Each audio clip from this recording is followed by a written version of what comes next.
Ferrari's explosive race starts, a controversial rear wing, two brand new teams still trying to find their feet, and a sprint weekend with almost no practice.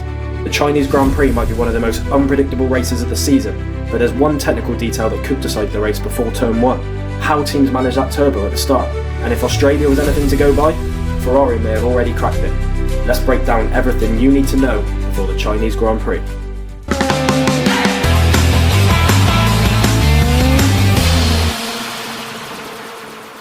After the drama of the season opener, the early championship narrative is already beginning to take shape.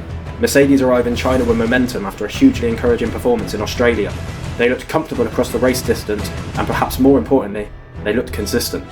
Ferrari meanwhile showed a strong race pace, but once again, strategy raised a few eyebrows, which is becoming something of a theme. And Red Bull? Well, Max Verstappen reminded everyone exactly why he's one of the most dangerous drivers in Formula 1. Starting deep in the field and still fighting his way forward.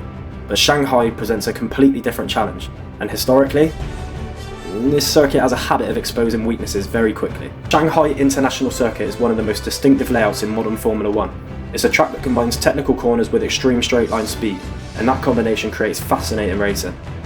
The lap begins with one of the most unusual opening corners on the calendar, a tightening right-hand spiral that gradually closes in on itself.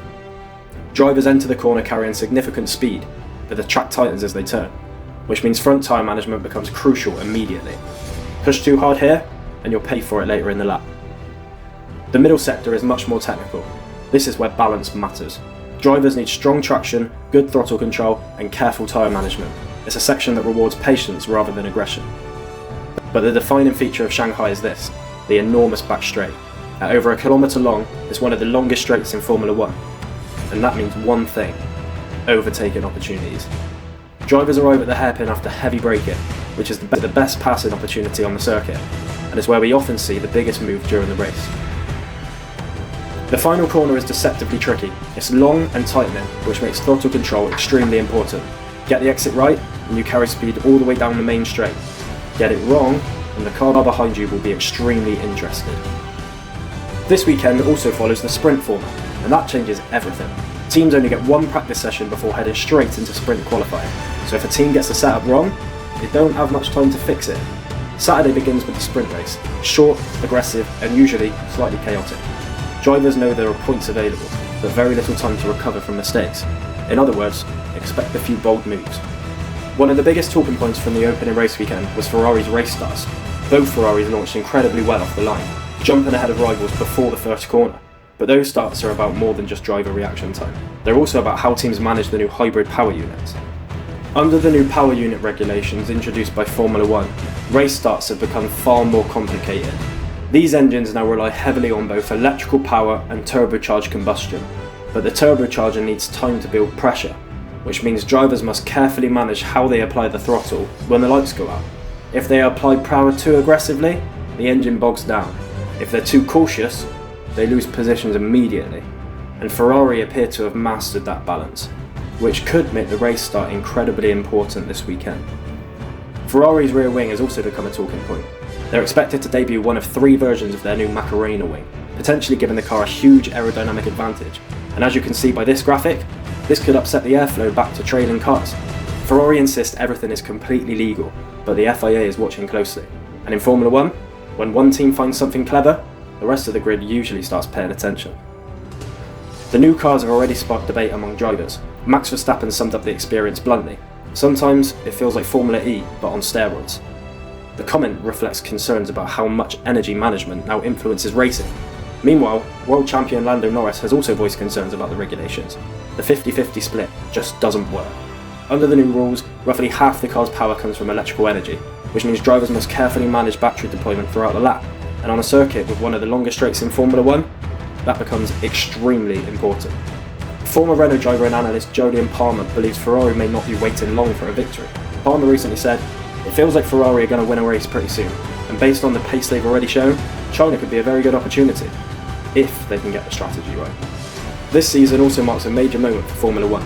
2 new manufacturers have joined the grid, Audi and Cadillac. Both teams made their debut in the opening race in Australia, and as expected, the first weekend wasn't easy. Audi showed flashes of potential but are still learning about their new car.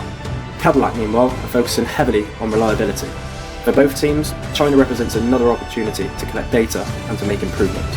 One of the most exciting young drivers this season is Arvid Lindblad. The rookie impressed many observers during his race debut weekend, showing composure, pace and maturity. But Shanghai is a completely different challenge. With its long straights and technical corners, it's a circuit that tests drivers in every area. Another new-ish driver under the spotlight is Isaac Hadjar.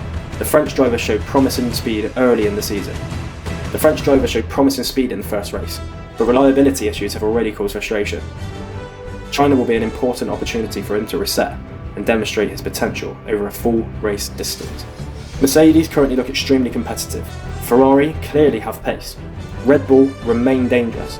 McLaren continue to show strong consistency, and the midfield battle is incredibly tight. When it comes to the race itself, 3 factors will likely decide the outcome: tyre management, strategy, energy deployment, and that kilometre-long back straight.